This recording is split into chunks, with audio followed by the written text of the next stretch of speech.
Bonjour à tous, capsule juridique numéro 157 du 5 mai 2023. Je vais vous parler aujourd'hui dans l'ordre du Brésil, de l'Australie, ensuite d'un très très beau jugement rendu en France, et là je vais sérieusement détailler, et enfin je ferai un appel à l'action concernant une procédure qui se déroule en Suisse. Au Brésil, tout d'abord, une procédure concernant l'application Telegram peut être signalée. L'information doit être décomposée en deux étapes. Tout d'abord, le 26 avril, une première décision de justice ordonnait la suspension totale de la messagerie Telegram puisque celle-ci n'avait pas fourni aux autorités des données sur des groupes néo-nazis que le gouvernement estimait actifs sur la plateforme.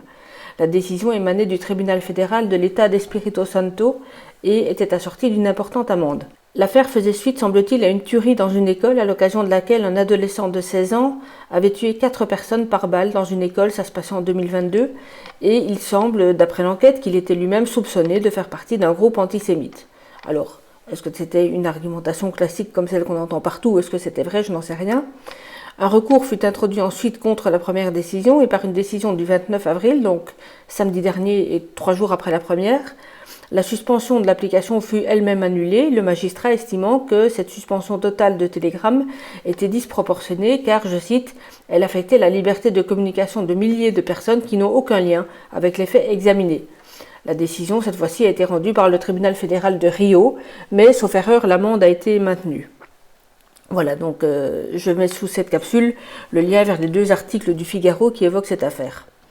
En Australie, à présent, dans un communiqué publié le 3 mai sur le site officiel de la Direction de la Santé en Australie, il est annoncé que l'ivermectine pourra être prescrite à partir du 1er juin prochain par les médecins, y compris les généralistes, et donc l'équivalent d'une prescription hors AMM, comme on dirait en France. Ils mettent donc fin à une interdiction qui avait été édictée en septembre 2021. Alors je vous mets le lien sous la capsule vers le site officiel. En France à présent, et là je vais m'attarder un petit peu, l'avocate Nancy Rizacher du barreau d'Épinal annonçait hier en fin d'après-midi qu'elle avait obtenu une décision très encourageante pour un membre du personnel d'un établissement de soins. J'ai donc pris contact avec elle dans le courant de la soirée quand moi j'ai vu l'information et elle a eu la gentillesse de me transmettre très rapidement le jugement rendu, donc merci à elle si elle m'écoute et je peux donc vous en parler avec la décision sous les yeux. Alors les faits étaient les suivants. Il s'agit d'une employée du service logistique qui occupait une fonction de lingère, donc pas de contact direct avec les malades, dans un établissement de soins. Mais on verra après que la décision est malgré tout très très importante et très utile pour tout le monde. Au moment de l'entrée en vigueur de la loi du 5 août 2021, elle se voit remettre un document lui rappelant les modalités de l'obligation vaccinale et du fait de son refus, se voit ensuite suspendre avec effet au 27 septembre, date du courrier qui lui notifiait la suspension. Courant mars 2022, elle lance une action devant le Conseil de prud'homme au fond. Nous ne sommes donc pas dans une procédure de référé, les juges examinent bien le fond du dossier. Le jugement a été rendu le 3 mai 2023, donc il y a 2 jours. La salariée demandait bien sûr que la sanction que constitue la suspension soit annulée et qu'elle soit réintégrée avec paiement de l'ensemble des rémunérations non versées, dans la mesure où l'interruption de versement de ces rémunérations constituait selon elle une sanction pécuniaire illicite au regard de l'article 1331 2 du Code du travail, tout comme était illégale, selon elle toujours, la suspension elle-même en vertu du même article. Alors pour rappel, cet article dit ceci, je cite, « constitue une sanction toute mesure autre que les observations verbales prises par l'employeur à la suite d'un agissement du salarié considéré par l'employeur comme fautif, que cette mesure soit de nature à affecter immédiatement ou non la présence du salarié dans l'entreprise, sa fonction, sa carrière ou sa rémunération. » Fin de citation. Les demandes formulées par l'employé étaient aussi plus larges et dès lors susceptibles de servir à d'autres, puisque Maître Rizacher avait notamment demandé au Conseil de prud'homme de constater que l'article 14 de la loi du 5 août 2021, donc la loi qui prévoit l'obligation vaccinale, violait non seulement le règlement de l'Union européenne, mais aussi de nombreux engagements internationaux de la France. On y reviendra plus loin. Le jugement résume ensuite en une phrase les moyens de défense de l'employeur qui, je cite, « estimait avoir respecté la loi ». Fin de citation. Alors j'imagine qu'il avait un peu plus détaillé dans ses conclusions, enfin j'espère, mais toujours est-il que voilà, c'est résumé en une phrase. Alors on va prendre les différentes parties du jugement dans l'ordre. Point 1, tout d'abord, dans sa décision qui est très longuement motivée, le Conseil de prud'homme commence par examiner si oui ou non la suspension du contrat de travail et de la rémunération était une sanction pécuniaire et une forme de discrimination. À cet égard, les juges écartent l'argumentation de la salariée, estimant que l'employeur avait respecté les dispositions indépendantes de sa propre volonté et qu'il ne s'agissait donc pas d'une sanction pécuniaire. Le début de cette motivation partait donc plutôt mal, mais vous allez voir que ça va changer ensuite. Toujours sur cette partie de l'argumentation, les juges estiment qu'il n'y a pas de discrimination puisque tous les salariés ayant refusé l'injection sont traités de la même manière en vertu de la loi et voient tous leur contrat suspendu sans rémunération. Sur ce point donc, les juges déboutent la salariée, estimant qu'il ne s'agissait pas d'une sanction pécuniaire ni d'une forme de discrimination. Deuxième point. La suspension du contrat et de la rémunération violait selon la salariée l'article L 1111-4 du Code de la santé publique qui consacre le droit de chacun de consentir librement à se faire vacciner. Cet article de la loi est assez long, je ne vous le lis pas intégralement et les juges le résument eux-mêmes en disant qu'il prévoit en résumé le libre choix et le consentement éclairé de toute personne, salariée ou non, concernant un traitement, une injection et a fortiori un vaccin. Le jugement poursuit à cet égard dans les termes suivants. Je cite. Attendu que la salariée est en droit de refuser et de ne pas recevoir un traitement ou un vaccin, que rien ne peut se faire sans son consentement libre et éclairé, qu'en l'espèce c'est de manière libre et éclairée qu'elle refuse la vaccination. Attendu que l'employeur ne peut pas fonder une sanction sur le refus de madame de se faire vacciner, qu'en l'espèce la salariée dispose en permanence de son libre arbitre, que son consentement libre et éclairé doit être requis, que la sanctionnée équivaut à annihiler ce même consentement. Attendu que l'employeur ne saurait avoir ce pouvoir, que de plus les vaccins n'ont et n'auront pas d'autorisation définitive de mise sur le marché, qu'en l'espèce on sait également que le vaccin n'a pas empêché d'être contaminé ni contaminant, que de plus personne ne connaît les effets indésirables et secondaires et que l'on sait que la liste de ces effets s'allonge chaque jour. Qu'en conséquence, le Conseil de prud'homme fait droit à la demande, l'article L 1111-4 du Code de la santé publique n'a pas été respecté, dans ce sens où le libre consentement éclairé de madame n'a pas été pris en compte. Fin de citation. Troisième point. La suspension du contrat de travail viole le secret médical. C'était donc l'argumentation de la salariée et de son avocate. Il existe en effet un article dans le Code du travail qui prévoit que, je cite, « Seul le médecin du travail est apte à constater une inaptitude liée à l'état de santé du salarié ». C'est l'article L 1133-3 du Code du travail.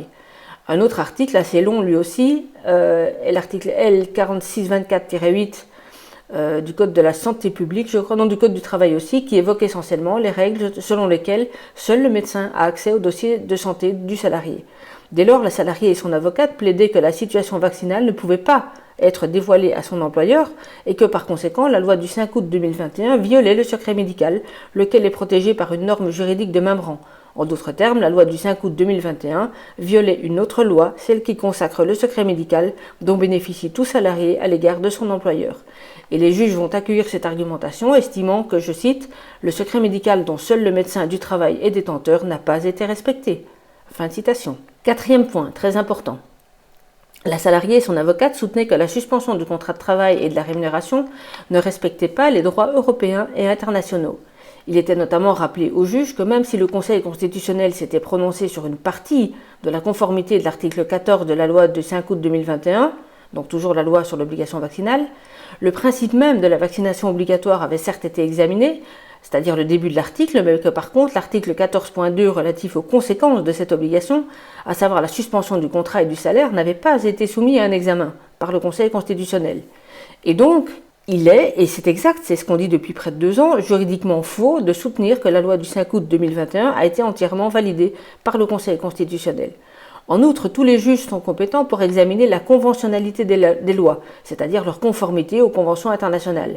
Il suffit qu'ils soient saisis d'un litige à cet égard, donc au sujet d'une disposition qu'on dit contraire à une convention internationale, et ils ont donc l'obligation, si le point leur est soumis, de statuer sur la conformité d'une loi française aux traités internationaux qui leur sont supérieurs dans la hiérarchie des normes. C'est aussi ce que disent de nombreux avocats, c'est une argumentation constante depuis plus d'1 an. Il se trouve que cette fois-ci, Maître Rizacher a fait fort puisqu'il a obtenu des juges du Conseil de prud'homme qu'ils fassent du droit, enfin. Et donc, Maître Rizacher invoquait, comme d'autres le font depuis 1 an et demi, différentes dispositions issues des conventions internationales. Alors, on peut citer notamment l'article 8 de la Convention européenne des droits de l'homme, de sauvegarde des droits de l'homme et des libertés fondamentales, qui consacre le droit au respect de la vie privée, pardon. Elle citait aussi un arrêt de la Cour européenne des droits de l'homme du 9/7/2002, dans lequel il était précisé, je cite, que en tant que traitement médical non volontaire, la vaccination obligatoire constitue une ingérence dans le droit au respect de la vie privée garanti par l'article 8 de la Convention européenne des droits de l'homme. Fin de citation. Et dès lors, la loi française, selon elle, violait, et les juges l'ont admis, violait l'article 8 de la Convention européenne des droits de l'homme. Elle invoquait aussi la Convention d'Oviedo, dont j'ai déjà parlé à plusieurs reprises, essentiellement ses articles 5 et 10, je vais en reparler juste après. Elle invoquait le règlement de l'Union européenne du 14 juin 2021, la Convention numéro 111 de l'OMS et, je cite, plusieurs engagements internationaux de la France. Alors, je ne vais pas vous lire toutes ces dispositions, qui ne sont d'ailleurs pas retranscrites dans le jugement. J'imagine qu'elles étaient évidemment longuement détaillées dans les conclusions. Je me contente de la Convention d'Oviedo, qui est importante et qui mérite que je vous en rappelle l'objet et le contenu. Alors, pour rappel, donc, cette convention se nomme, je cite, « Convention pour la protection des droits de l'homme et de la dignité de l'être humain à l'égard des applications de la biologie et de la médecine ». Elle a été ratifiée en France le 4 avril 1997 et elle énonce donc les principes fondamentaux applicables aux nouvelles technologies dans le domaine de la biologie humaine et de la médecine. Ces articles 5 et 10, qui sont mentionnés par le jugement, disent respectivement ceci. Article 5, je cite, « Règle générale, une intervention dans le domaine de la santé ne peut être effectuée qu'après que la personne concernée y a donné son consentement libre et éclairé. Cette personne reçoit préalablement une information adéquate quant au but et à la nature de l'intervention, ainsi que quant à ses conséquences et ses risques. La personne concernée peut à tout moment librement retirer son consentement. » Article 10. Vie privée et droit à l'information. Toute personne a droit au respect de sa vie privée s'agissant des informations relatives à sa santé. Toute personne a le droit de connaître toute information recueillie sur sa santé. Cependant, la volonté d'une personne de ne pas être informée doit être respectée. À titre exceptionnel, la loi peut prévoir dans l'intérêt du patient des restrictions à l'exercice des droits mentionnés au paragraphe 2.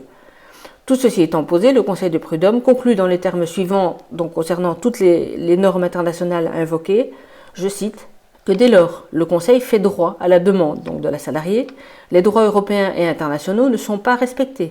Qu'en conséquence, il est fait droit à la demande de la salariée concernant le non-respect des droits internationaux, la violation du secret médical et à titre principal au non-respect de son consentement libre et éclairé qui dans leur ensemble annule la suspension du contrat de travail de la salariée et l'interruption concomitante du versement de sa rémunération. Fin de citation. Cinquième point ensuite, quant aux conséquences de la suspension du contrat, le Conseil de prud'homme ordonne la réintégration immédiate de la salariée et précise que la relation contractuelle continuant à s'exercer, il convient aussi de lui verser tous les salaires depuis le début de la suspension, sous astreinte en plus de 50 € par jour de retard. La salariée n'avait pas formulé d'autres demandes que ces salaires, ce que relève le Conseil de prud'homme. Les congés payés, évidemment, qui leur correspondent, étaient aussi demandés et sont inclus dans la condamnation, et les juges y ajoutent une somme de 2 000 € au titre de l'article 700 du Code de procédure civile. Donc très belle victoire dans cette affaire. Bravo Maître Rizacher. Encore merci à vous Maître Rizacher si vous m'écoutez de m'avoir transmis hier soir le jugement assez tard dans la soirée. Et ça va constituer très clairement une jurisprudence utile. Alors de nouveau, il y a probablement un appel à venir de la part de l'employeur, mais on est sur la bonne voie quand même.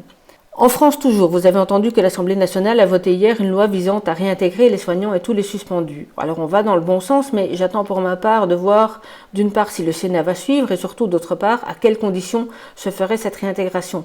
Donc je suis très prudente et je me permettrai de considérer que c'est une super nouvelle dès qu'on en saura plus et que les choses auront évolué, car nous n'en sommes plus à un mauvais coup de la part de nos politiciens, tous bords confondus. En Suisse à présent, une affaire retient mon attention et nécessite que nous réagissions tous. Je vous explique. Un auteur et journaliste d'investigation canadien qui s'appelle Xylvala Forrest est l'auteur d'une trilogie d'ouvrages publiés pour l'Europe par les éditions Emma Cruzy. Alors quand je parle d'édition, il s'agit en fait d'une toute petite structure créée par Emma Cruzy elle-même et par son mari Pascal. La trilogie contient 3 volumes, oui, c'est une trilogie, donc elle contient nécessairement 3 volumes, c'est-à-dire dans l'ordre, la déprogrammation, Guerre et mensonges, et le dernier en date qui s'appelle L'huile de nos serpents. Alors ce sont 3 pavés sourcés, rédigés en plus avec beaucoup d'humour. J'ai lu et dévoré les 2 premiers, je suis en train d'ailleurs précisément depuis la semaine dernière de lire le 3e. Et si je vous en parle, c'est qu'une association suisse a déposé plainte, donc un peu l'équivalent de notre LICRA en France, en reprochant l'existence prétendue de 11 passages de nature antisémite dans les 2 premiers ouvrages. Le tribunal n'en a retenu que 5 sur les 11, mais vous verrez en écoutant la vidéo explicative d'Emma Cruzy de quoi il s'agit précisément. Je vous laisse juge, je ne vais pas en dire plus, et je vous mets évidemment le lien vers cette vidéo sous ma capsule. Et sur cette base, la justice suisse a donc ordonné la confiscation et même la destruction du stock existant de ces 2 ouvrages, et à ce jour, seul reste le 3e, même si l'éditeur va bien sûr faire appel et est assisté d'une avocate qui, je n'en doute pas un instant, gère tout cela à merveille. Pour ma part, je peux vous assurer, pour avoir lu donc les 2 premiers et avoir bien entamé, je dois être à la moitié plus ou moins le 3e, que je n'ai rien vu qui soit raciste, antisémite ou même illégal, à mon sens en tout cas. de façon générale dans l'ensemble des ouvrages. Et d'ailleurs, tout est sourcé, donc parfois il fait des citations, vous verrez que c'est une des citations qu'on lui reproche, mais clairement il cite, donc voilà, vous verrez. Alors pourquoi je vous en parle, puisqu'à ce stade ce n'est pas une bonne nouvelle et que vous savez qu'en principe je me concentre sur les bonnes nouvelles. Petit retour en arrière, souvenez-vous de l'affaire de la plateforme CrowdBunker que j'avais évoquée fin 2022 dans mes capsules. J'en ai parlé à plusieurs reprises, mais notamment dans la capsule numéro 106 du 29 octobre 2022. En bref, cette plateforme avait été créée donc par un jeune Français et il était fait un important appel de fonds via un crowdfunding. De très nombreux donateurs s'étaient présentés pour participer, mais le site de crowdfunding, je ne sais plus lequel c'est de mémoire, sous des prétextes bidons, avait suspendu la campagne et bloqué tous les fonds. Le créateur de CrowdBunker avait démontré dans une vidéo que les reproches adressés ne tenaient pas la route et spontanément une très grande majorité des donateurs avaient renouvelé les dons par un autre biais et s'étaient engagés à donner autrement. Au final, sous la pression, le site de crowdfunding avait été obligé au dernier moment de lever la soi-disant sanction, mais les donateurs avaient maintenu leurs dons supplémentaires. Et donc finalement, la plateforme était arrivée à un résultat totalement extraordinaire. Aujourd'hui, je ne vous parle pas pour les ouvrages de Sylvain Laforest de financement direct. Ce que je vous dis, c'est que cette affaire doit vous inciter, puisque la justice suisse ne veut pas que nous lisions ces ouvrages très utiles, à partager en masse différents éléments. Tout d'abord, les vidéos enregistrées par Emma Cruzy et Sylvain Laforest sur le site. Il y a rien que pour les deux premiers ouvrages, plusieurs dizaines de vidéos dans lesquelles Sylvain explique chapitre par chapitre le contenu des deux livres.